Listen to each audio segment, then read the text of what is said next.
வணக்கம். இலங்கை செய்திகளுடன் நான் நிரோஷன். விரிவான செய்திகளுக்கு முன் தலைப்புச் செய்திகள். மின் கட்டணத்தை மேலும் 20% குறைக்க பொருளாதார நெருக்கடியின் பாதிப்பை தணிப்பதற்கான துறைசார் மேற்பார்வை குழு பரிந்துரை. ரணில் விக்ரமசிங்கே ஜனாதிபதி தேர்தல் பிரச்சாரத்தை எதிர்வரும் ஜூன் மாதம் ஆரம்பிக்க வேண்டும் என அரசாங்கத்தின் அரசியல் தலைவர்கள் யோசனை. தமிழர்கள் தங்கள் ஒற்றுமையை காட்ட ஜனாதிபதி தேர்தலை பயன்படுத்த வேண்டும் என்று கோவிந்தன் கருணாகரன் தெரிவிப்பு. இலங்கையில் அதிகரித்த சுற்றுலா விசா கட்டணத்தால் பயணிகளின் எண்ணிக்கையில் பாரிய வீழ்ச்சி.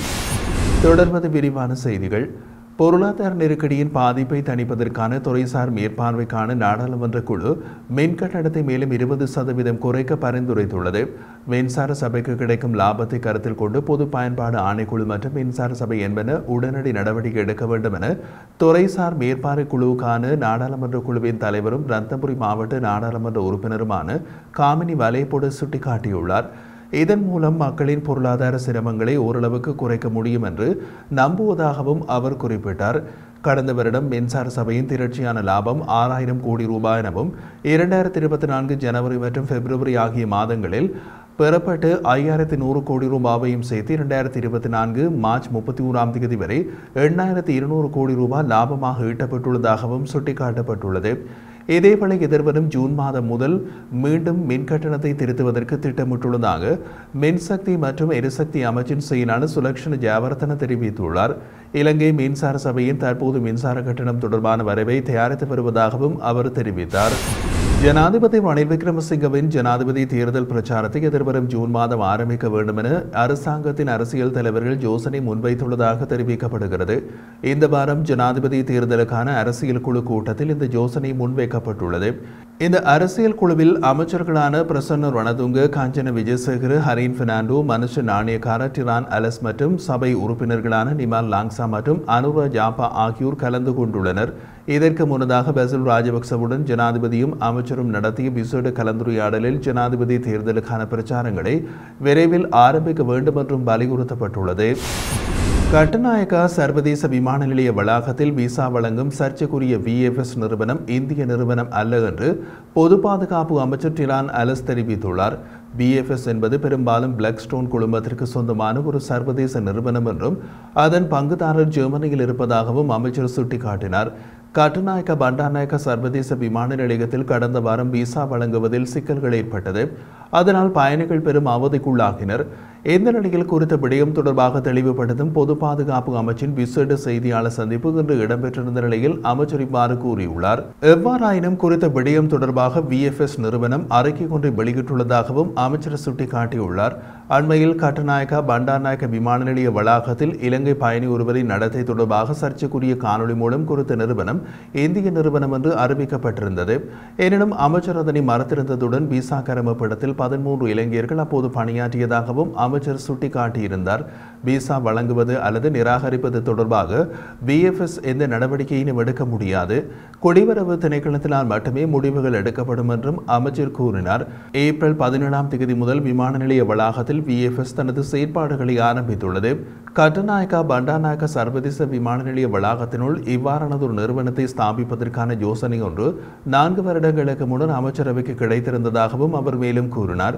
இதேவேளை கட்டுநாயக்கா விமான நிலையத்தில் விசா வழங்கும் பிரிவில் குழப்பத்தை ஏற்படுத்திய நபர் மற்றும் சம்பவத்தை ஆவணப்படுத்திய அதிகாரிகள் இருவருக்கும் எதிராக சட்ட நடவடிக்கை எடுக்கப்படும் எனவும் பொது பாதுகாப்பு அமைச்சர் டிரான் அலஸ் தெரிவித்தார். கடந்த மே மாதம் 1ஆம் தேதி கட்டுநாயக்கா விமான நிலையத்தில் தேவையற்ற விதத்தில் நடந்து கொண்ட இளைஞனை விமான நிலையத்திற்கு அழைக்கப்பட்டு விசாரணைக்கு உட்படுத்தப்பட்டுள்ளார். சட்டத்தரணியான சந்துருவான் குமாரசிங்க என்ற குறித்த இளைஞர் இன்று காலை விமான நிலைய போலீசாரிடம் வாக்குமூலம் வழங்கியுள்ளார். இதேவேளை விமான நிலையத்தில் இடம்பெற்ற அசாதாரண சூழ்நிலையை பதிவு செய்த குடிவரவு குடியகழ்வு திணைக்கள அதிகாரிகள் 3 வாக்குமூலங்களை கட்டுநாயக்கா போலீசார் நேற்று மாலை பதிவு செய்தனர். தமிழர்கள் தங்களது ஒற்றுமையினை காட்டுவதற்கு இந்த ஜனாதிபதி தேர்தலை பயன்படுத்த வேண்டும் என நாடாளுமன்ற உறுப்பினர் கோவிந்தன் கருணாகரன் தெரிவித்துள்ளார்.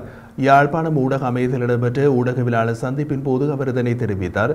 ஜனாதிபதி முறைமை வந்து 6 ஜனாதிபதிகள் மக்களால் தேர்வு செய்யப்பட்டிருக்கிறார்கள். இந்த 6 ஜனாதிபதிகளில் தமிழ் மக்கள் விரும்பி 2 ஜனாதிபதிகளை கொண்டு வந்திருந்தோம்.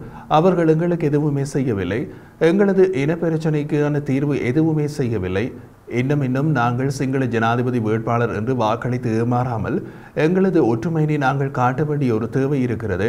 வடக்கு கிழக்கை சேர்ந்த தமிழ் தேசிய கட்சிகள், சிவில் சமூக பிரதிநிதிகள், புலம்பெயர் தேசத்தில் இருக்கும் தமிழ் நலன் விரும்பிகள் என்று நாங்கள் அனைவரும் ஒன்றிணைந்தால் எந்த ஒரு வேட்பாளருக்கும் 50% மேலே வாக்கெடுத்து வெல்ல முடியாத சூழ்நிலையை உருவாகும் என்கிற நேரத்தில் சில வேளைகளில் எங்களுடன் பேசலாம்.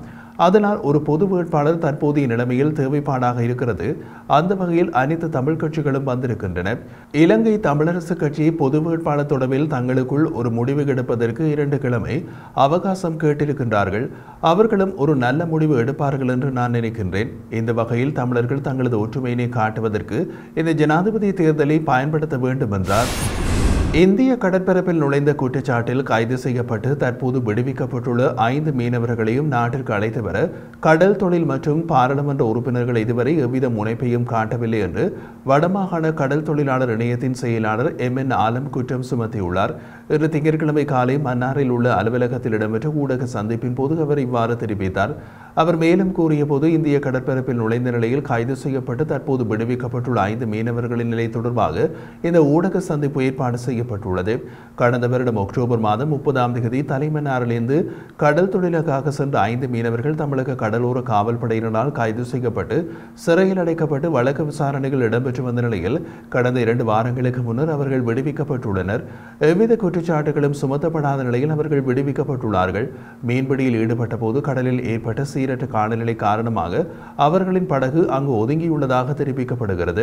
இந்த மீனவர்கள் 5 பேரும் கைது செய்யப்பட்ட காலம் முதல் அவர்கள் விடுவிக்கப்பட்ட காலம் வரை சுமார் 6 மாதங்கள் அவர்கள் தொடர்பான எவ்வித நடவடிக்கைகளையும் வன்னி மாவட்ட பாராளுமன்ற உறுப்பினர்கள் மற்றும் கடல் தொழில் அமைச்சர் எவரும் எடுக்கவில்லை. தமிழக மீனர் ஒருவர் இலங்கையில் கைது செய்யப்பட்டிருந்தால் அல்லது பாதிக்கப்பட்டிருந்தால் தமிழகத்தில் இடம்பெறுகின்ற போராட்டங்களும் தமிழக அரசு மற்றும் அங்குள்ள இந்திய துணை தூதரகங்கள் முனைப்புடன் செயற்படுகின்றன. ஆனால் எமது மீனவர்களுக்கு இவ்வாறான நிலைமை ஏற்படுகின்ற போது இங்குள்ள அரசியல் பிரதிநிதிகளால் எவ்வித நடவடிக்கையும் எடுக்கப்படுவதில்லை என்றார். யாழ்ப்பாணம் சர்வதேச விமான நிலையத்தை இந்தியாவுடன் இணைந்து அபிவிருத்தி செய்ய தீர்மானிக்கப்பட்டுள்ளதாக துறைமுகங்கள், கப்பல் துறை மற்றும் விமான சேவைகள் அமைச்சு தெரிவித்துள்ளது. யாழ்ப்பாணம் சர்வதேச விமான நிலையத்தை அபிவிருத்தி செய்வதற்காக முதலீட்டாளர்களிடமிருந்து முன்மொழிவுகள் கோரப்பட்டிருந்தது என்று அமைச்சின் செயலாளர் KDS ருவன்சந்திர குறிப்பிட்டுள்ளார். இதன்போது ஒரே ஒரு முன்மொழிவு மாத்திரமே கிடைக்கப்பெற்றதாகவும் அவர் தெரிவித்துள்ளார். இதன் காரணமாக யாழ்ப்பாணம் சர்வதேச விமான நிலையத்தை இந்தியாவுடன் இணைந்து அபிவிருத்தி செய்ய தீர்மானிக்கப்பட்டுள்ளதாகவும் அவர் குறிப்பிட்டுள்ளார். அதற்கமைய விரைவில் இதற்கான யோசனை தயாரிக்கப்பட உள்ளது. சுற்றுலா விசாவுக்கு இலங்கை அறவிடப்படும் கட்டணத்தை அதிகரிப்பதன் காரணமாக இலங்கைக்கு வரும் சுற்றுலா பயணிகளின் எண்ணிக்கை சுமார் 50% குறையும் அபாயம் உள்ளதாக இலங்கை பயண முகவர்கள் சம்மேளனம் தெரிவித்துள்ளது. தற்போது சுற்றுலா விசாவிற்கு $100.77 இலங்கை வசூலிப்பதாகவும் விசா கட்டணம் $50 இருந்தபோது வெளிநாட்டவர்கள் அதிக அளவில் வந்ததாகவும் அந்த சம்மேளனம் தெரிவித்துள்ளது. இதேவேளை இந்த ஆண்டு முதல் தடவையாக சர்வதேச சுற்றுலா பயணிகளின் எண்ணிக்கை 2 லட்சத்திற்கும் கீழ் வீழ்ச்சியடைந்ததன் மூலம் இலங்கை சுற்றுலாத்துறை ஏப்ரல் மாதத்தில் வேகமான வீழ்ச்சியினை கண்டுள்ளது. ஏப்ரல் மாதத்தில் சுற்றுலா பயணிகளின் வருகை மொத்தம் 1,48,867 என்று இலங்கை சுற்றுலா அபிவிருத்தி அதிகார சபையின் தற்காலிக தகவல்கள் தெரிவிக்கின்றன.